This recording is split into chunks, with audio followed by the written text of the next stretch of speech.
Europe 1, j'ai choisi pour vous.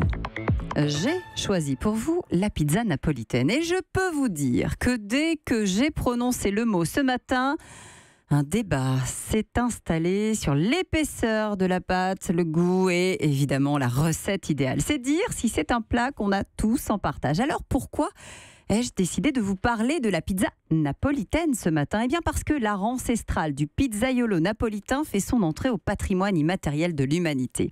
L'art, oui, car c'en est un, remonte, s'il vous plaît, au XVIIe siècle.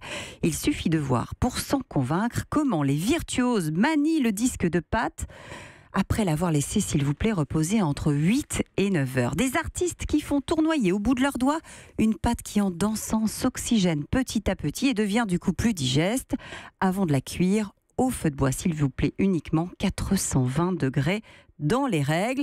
C'est comme ça que ça se passe, notamment chez Da Miguel et à Naples.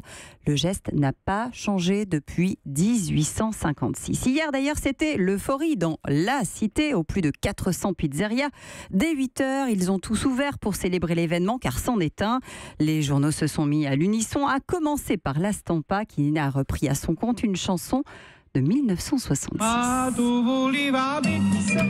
pizza, Aurelia Fierro chante « Je voulais t'offrir un diamant de 15 carats, quitte à le payer en plusieurs fois, mais toi tu voulais une pizza avec de la tomate dessus, une pizza et rien d'autre. » Il faut dire que la version napolitaine n'a rien à voir, non, avec les autres. Attention, prenez par exemple les bords du disque, ils sont bien plus épais que ceux des pizzas romaines, ne doivent pas dépasser 2 cm de haut et doivent être légèrement colorés.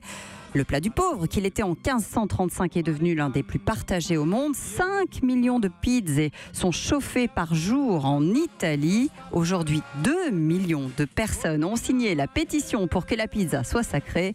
Le combat a duré depuis 7 ans.